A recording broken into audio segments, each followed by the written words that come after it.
Bonjour et bienvenue dans cet épisode. Aujourd'hui, j'ai envie qu'on parle d'une étape dont on parle beaucoup dans le parcours de flammes jumelles, la pré-réunion. Ces derniers temps, j'observe quelque chose d'assez intéressant. Plusieurs personnes que j'accompagne me disent la même chose. Vous me confiez que votre honneur semble différent, qu'il revient plus facilement, qu'il communique autrement, qu'il paraît parfois plus présent. Et forcément, cela soulève en vous beaucoup de questions. Est-ce que quelque chose est réellement en train de changer dans le lien ou est-ce simplement un nouveau cycle du parcours? Avant d'aller plus loin, il faut clarifier quelque chose d'important. La pré-réunion, ce n'est pas la réunion. C'est une phase de transition dans le parcours, un moment où la dynamique du lien commence à évoluer, mais où la relation n'est pas encore stabilisée. Dans beaucoup de duos, le parcours passe par plusieurs cycles. Au début, il y a la rencontre, une connexion très forte, souvent très intense émotionnellement. Puis, les blessures personnelles commencent à se réveiller. Et là, une dynamique très particulière apparaît. L'un va avoir tendance à se rapprocher, à vouloir comprendre, réparer, maintenir le lien. C'est ce qu'on appelle souvent le chaser. L'autre va avoir tendance à prendre de la distance, se protéger, parfois à fuir lorsque l'intensité devient trop forte. C'est ce qu'on appelle le runner. Cette dynamique correspond en réalité à quelque chose de très connu en psychologie, le fonctionnement anxieux évitant. Et cette dynamique peut créer des cycles, rapprochement, tension, distance, séparation, puis parfois retour. Ces cycles peuvent durer longtemps, des mois, des années. C'est ce qu'on appelle communément la valse des flammes jumelles. La pré-réunion apparaît généralement après ces cycles, lorsque la dynamique commence à évoluer. La pré-réunion, c'est une phase du parcours où le lien reprend forme, le contact redevient possible, la relation devient plus humaine, mais les blessures ne sont pas encore totalement régulées. Concrètement, les échanges peuvent reprendre. Certaines peurs restent tout de même présentes et généralement nous arrivons à ce stade du parcours à les repérer.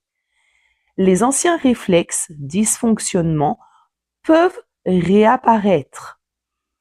Psychologiquement, on observe souvent un passage d'un fonctionnement anxieux évitant très intense vers une régularisation émotionnelle.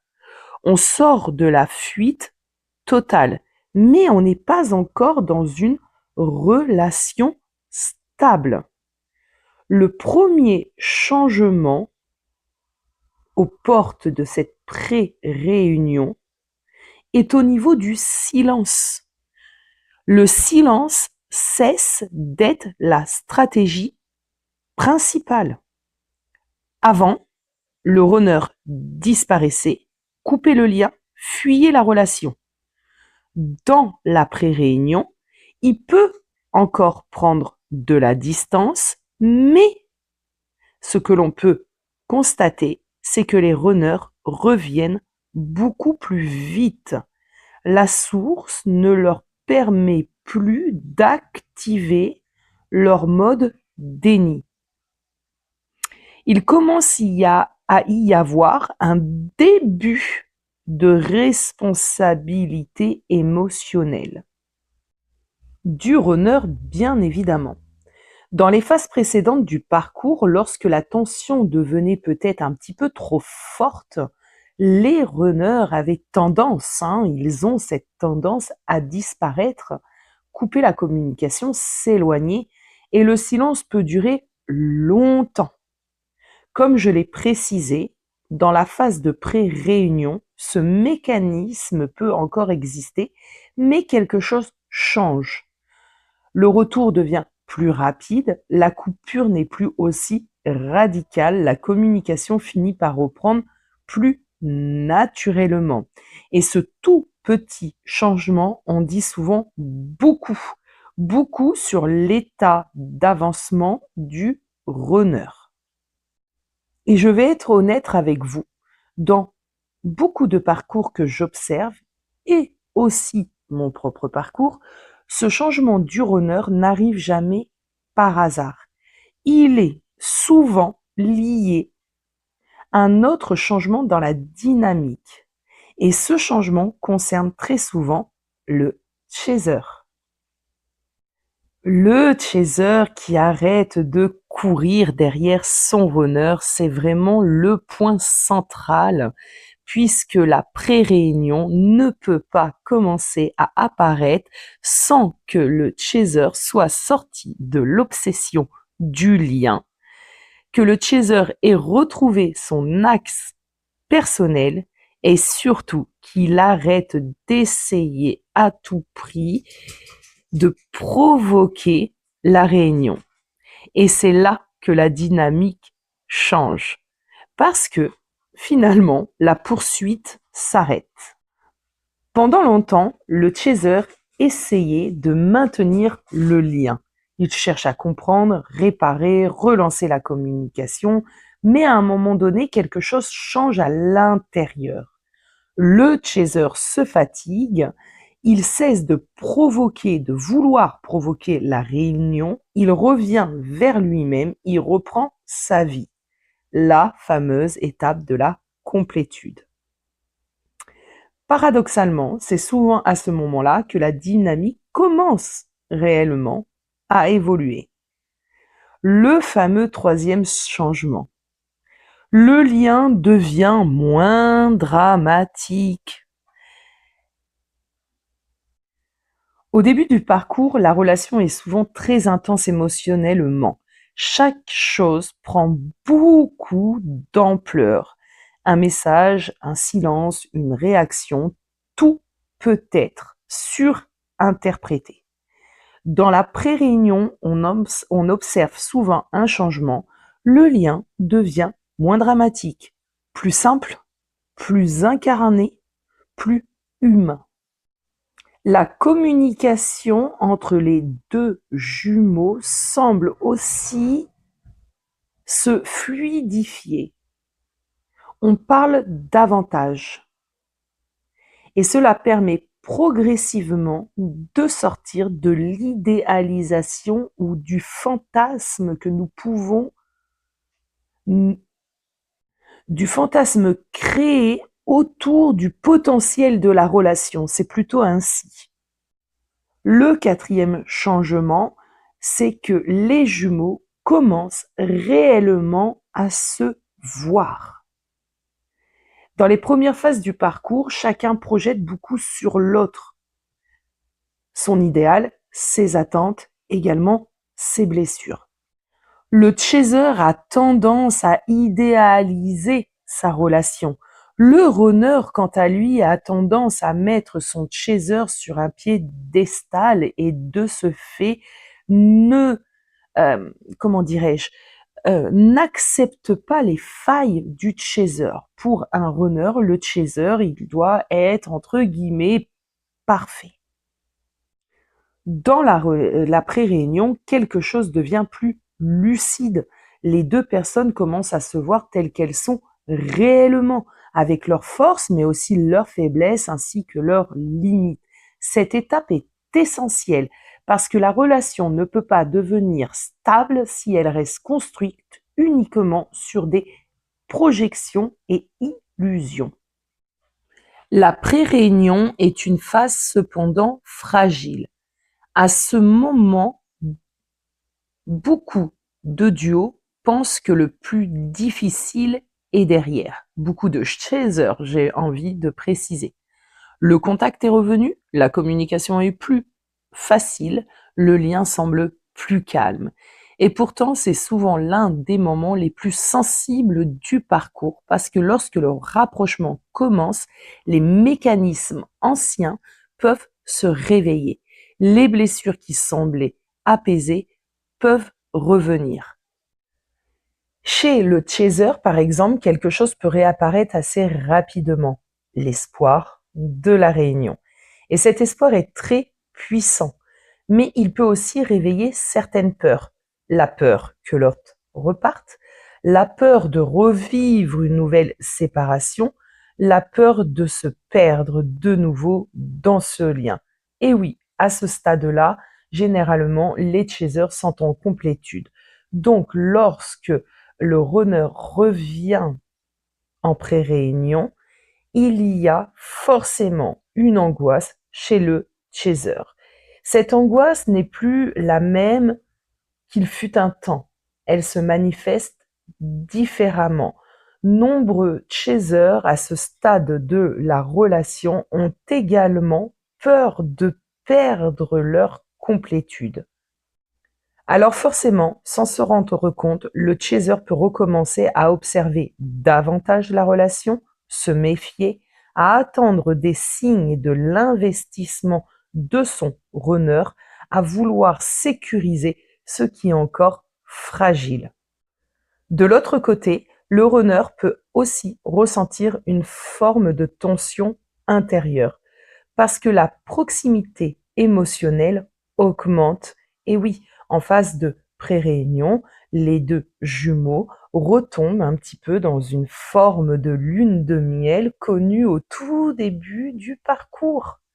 Et cette proximité peut réveiller certaines peurs très profondes chez le runner. La peur de l'engagement, la peur d'être submergé par l'intensité du lien ou parfois simplement la peur de ne pas être à la hauteur. Même s'il veut rester dans la relation, le runner peut alors ressentir le besoin de reprendre un peu de distance. Et c'est souvent là que certains parcours replongent dans un schéma déjà bien connu. Le rapprochement crée de l'espoir crée de la pression émotionnelle, la pression réactive les peurs et les peurs entraînent la fuite et le cycle peut recommencer à ce niveau-là et la danse, la valse des flammes jumelles peut reprendre. Rapprochement, peur, fuite, séparation. C'est pour cela que la pré-réunion demande une qualité très particulière, la maturité émotionnelle. Parce que ce moment demande d'être capable de rester stable même lorsque le lien revient. Ne pas retomber dans l'obsession, ne pas vouloir accélérer les choses. Oui, oui, oui, et ça c'est un peu plus pour les chasers. Ne pas chercher à sécuriser immédiatement ce qui est encore en construction. La pré-réunion, finalement, est une phase où la relation doit pouvoir se reconstruire progressivement, plus calmement, plus lucidement, et le vrai travail à ce moment-là est souvent invisible. Il ne s'agit pas de provoquer la réunion, il s'agit plutôt d'observer. Observer si chacun est capable de rester présent dans la relation, sans la fuir, sans poursuivre, sans projeter. Et pour les personnes que j'accompagne, vous savez que c'est ce que je vous demande actuellement de faire aux portes de la réunion, c'est d'être plutôt dans l'observation de votre lien et de ce qu'implique votre runner dans la relation. Parce que c'est souvent dans cette phase que l'on découvre si le lien peut réellement se stabiliser ou s'il va replonger dans les anciens mécanismes. C'est aussi dans cette phase qu'un autre phénomène peut apparaître. Un phénomène dont finalement on en parle peu. C'est ce moment où le runner peut réellement perdre son chaser. Et ça, nous allons justement en parler dans un podcast que je vous prépare à la suite. Et si on parlait maintenant des vrais enjeux de cette phase? Il y a 3 choses qui deviennent vraiment essentielles. Parce que la pré-réunion n'est pas simplement un moment où le lien reprend. C'est surtout un moment où la manière d'agir, d'être dans le lien évolue. Il y a 3 piliers qui font toute la différence. La première chose, c'est la stabilité intérieure.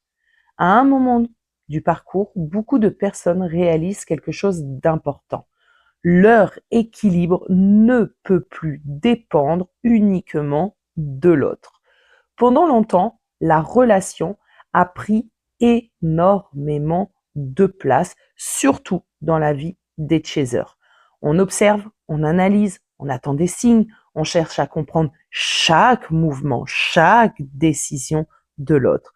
Mais dans la pré-réunion, quelque chose change. On commence à revenir vers soi. C'est même pas on commence, parce que la majorité des chasers, vous êtes dans une forme de complétude. Vous avez repris vos axes, vous êtes en train de reconstruire votre vie,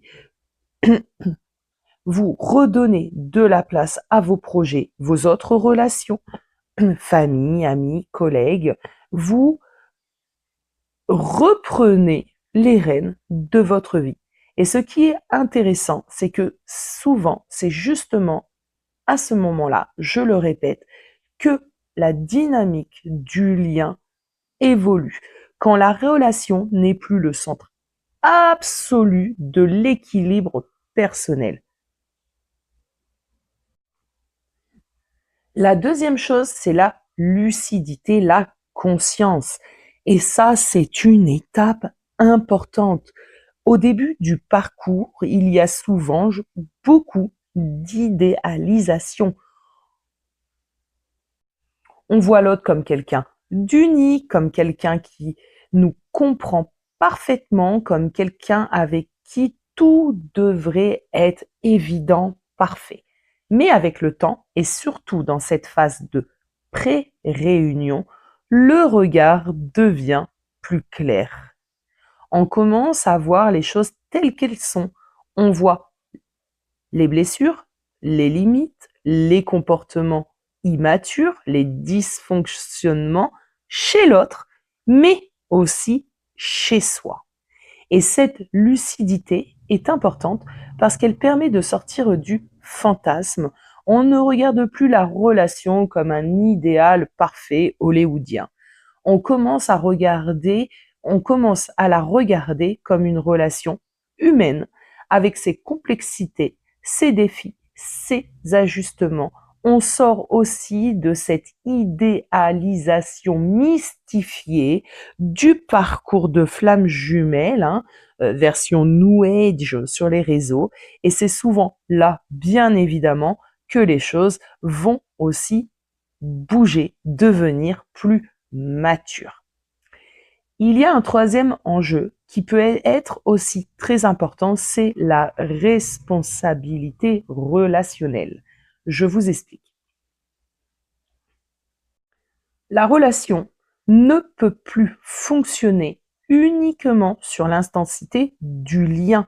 Elle doit aussi reposer sur une forme de maturité, la capacité à communiquer sainement, à poser des limites, à être honnête, l'authenticité sur ce que l'on vit intérieurement.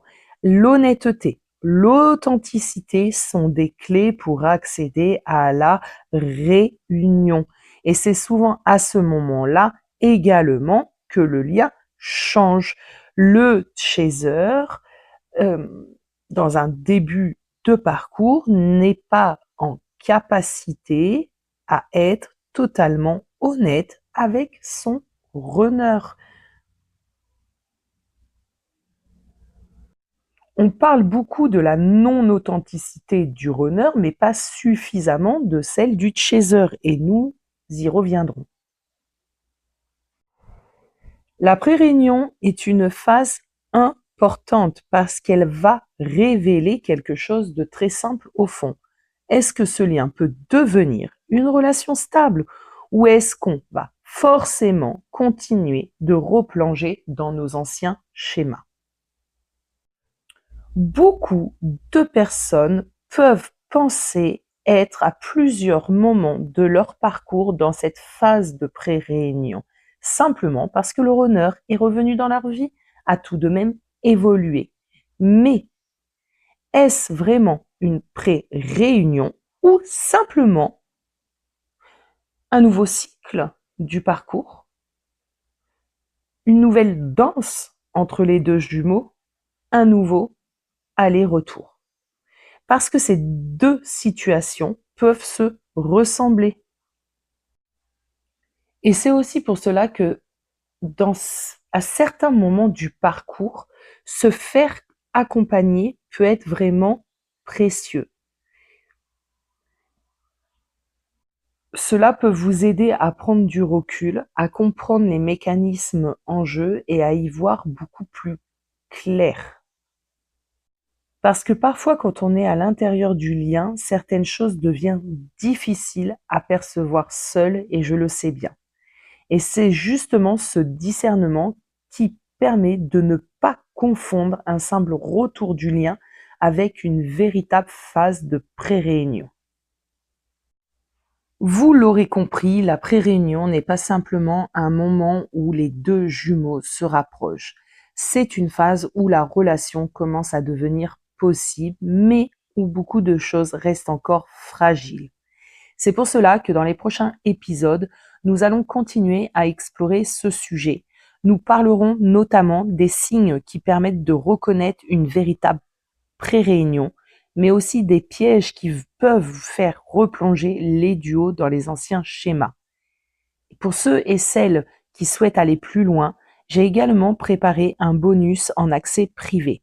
Dans ce bonus, je vous parlerai aussi de ma propre phase de pré-réunion, sans entrer dans des détails personnels bien sûr, mais simplement pour partager certaines compréhensions issues de mon expérience.